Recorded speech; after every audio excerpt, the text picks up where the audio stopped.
3 సార్లు చెప్పారు కదా, ఓంకారం చెప్పారు. ఓంకారం చెప్పిన తర్వాత మీకు ఎట్టుంది? ప్రశాంతంగా ఉంటుందన్నమాట. మనం ఖాళీగా ఉన్నప్పుడల్లా ఓంకారం ఔషధము అంటాము. అంటే ఓంకారంలో 3 రకాలు వస్తాయన్నమాట. అకారం, ఉకారం, మకారం. మనం చివరిలో ఏమంటున్నాం? అంటున్నా 9 వెళ్తూ ఉంటే సౌండ్ వస్తుందా? ఈ ఓంకారం ఇంతకుముందు చెప్పాను, గుర్తుందా మీకు?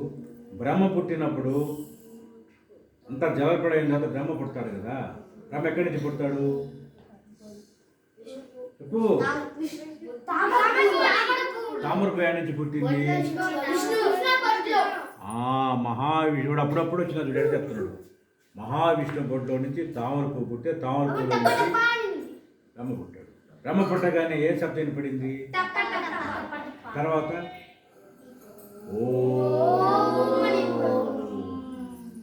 ముందు ఓంకారం వినపడింది, తర్వాత తపా తపా తప వినపడింది. అప్పుడు తపా తప అంటే అర్థమైందండి. అప్పటికి ఆయనకి ఏం తెలియదు. తపస్సు చేస్తాడు, 10,000 సంవత్సరాలు తపస్సు చేస్తాడు. తపస్సు చేసిన తర్వాత అప్పుడు ఆయన మనందరినీ పుట్టిస్తాడు, సృష్టి చేస్తాడనమాట.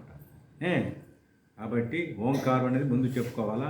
ఇప్పుడు చిన్న పాప శ్లోకాలు చెప్పద్ది. చిన్న పాపతోటి మీరు చెప్పండి, ఆ తర్వాత అందరు చెప్తారు. చెప్పు నాన్న. మళ్ళీ చెప్పు.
ఇప్పుడు మనం ఏం చేసాము?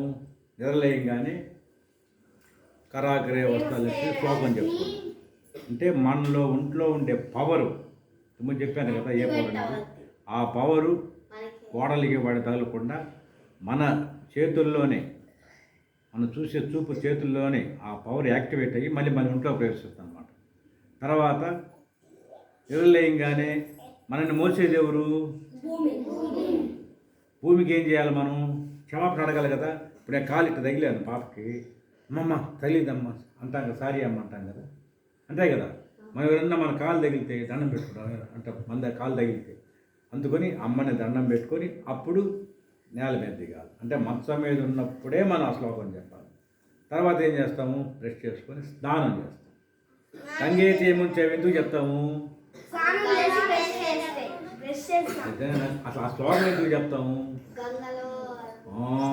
గంగలో స్నానం చేస్తే ఎంత పుణ్యము.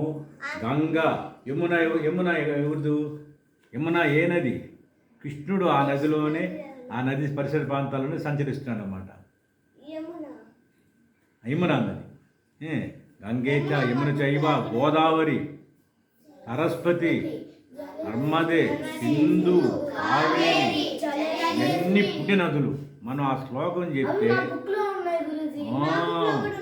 Very good. కాబట్టి మనం బోర్ నీళ్ళతో స్నానం చేసిన, కుళాయి నీళ్ళతో స్నానం చేసిన, బావి నీళ్ళతో స్నానం చేసిన, ఆ నదులన్నింటిలో స్నానం చేస్తే ఎంత పుణ్యమో అంత పుణ్యం. ఎన్ని అయిపోయిన స్నానం చేస్తాము, అప్పుడు ఏం చేస్తాము? బాగా తింటాం కదా. తినేటప్పుడు ఏ శ్లోకం చెప్పాలా? చెప్పండి.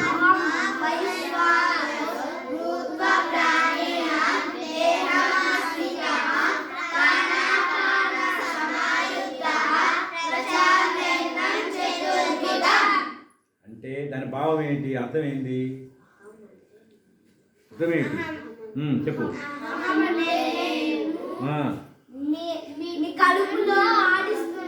ఓ వెరీ గుడ్. అహం నేను, వైశ్వానరు. వైశ్వానరు అంటే అగ్ని. మనకు అమ్మ తొందరగా అన్నం పెట్టలేదు, 1 గంట అయిపోయింది, 1:30 అయిపోయింది, అప్పుడు కడుపులో ఎట్టుంటుందా? చల్లగా ఉంటుందా? అంటే ఆకలి ఆకలి ఇప్పుడు గమ్మ అంటుంటుంది. అదే అదే అదే మనకు గ్యాస్ వచ్చిందంటారు. మనకు ఆ ఆకలే వైశ్వానరుడుగా ఆయన లోపల ఉండి ఆకలి పుట్టించి మనం తిన్నదాన్ని ఎన్ని రకాలుగా ఆరగిస్తున్నాడు? ఏమిటి ఆ 4?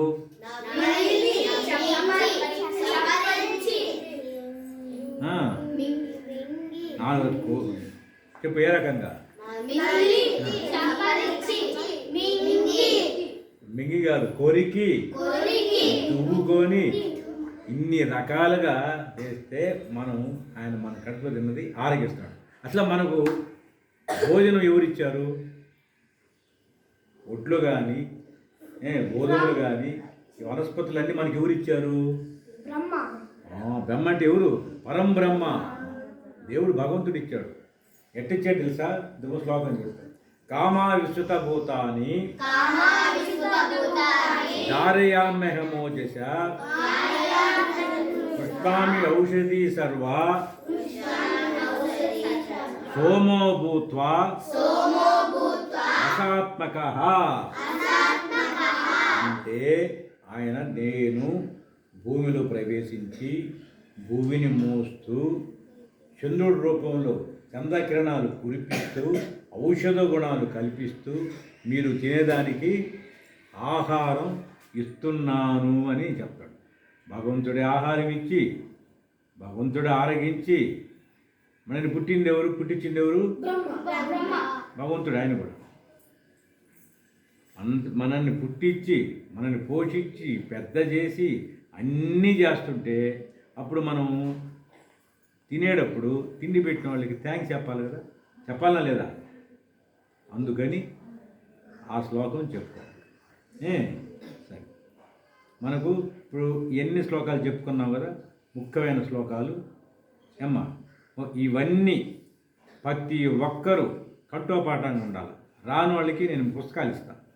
పుస్తకాలు ఉన్నాయి నాన్న, నీకు ఇచ్చేలే, నువ్వు చదివావా నువ్వు? నీకు ఇస్తా.